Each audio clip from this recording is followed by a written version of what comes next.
যুক্তরাষ্ট্র ও ইরানের মধ্যে ক্রমবর্ধমান উত্তেজনা নিরসনে মধ্যস্থতাকারী হিসেবে মাঠে নেমেছে পাকিস্তান, মিশর ও তুরস্ক। সামরিক হামলার হুমকির মুখেও দুই দেশের মধ্যে চলছে পরোক্ষ বার্তা আদান-প্রদান।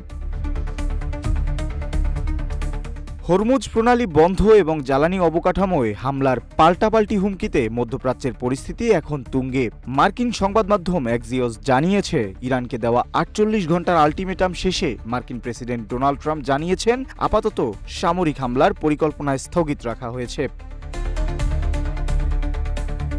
ট্রুথ সোশ্যালের এক পোস্টে ট্রাম্প দাবি করেন, গত দুদিনে তেহরানের সাথে ফলপ্রসূ আলোচনা হয়েছে, যার ভিত্তিতে পরবর্তী ৫ দিন হামলা না করার নির্দেশ দিয়েছেন তিনি।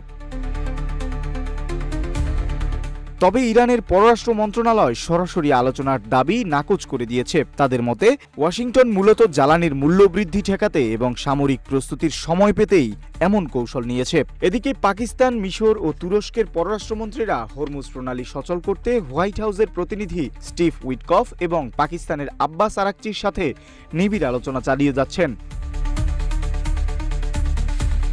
বিশ্ব জ্বালানি বাজারে তৈরি হওয়া অস্থিরতা কাটাতে এই কূটনৈতিক প্রচেষ্টাই এখন শেষ ভরসা। মধ্যস্থতাকারীদের এই কূটনৈতিক মিশন শেষ পর্যন্ত যুদ্ধের মেঘ সরিয়ে শান্তির পথ তৈরি করতে পারে কিনা, সেদিকেই নজর পুরো বিশ্বের।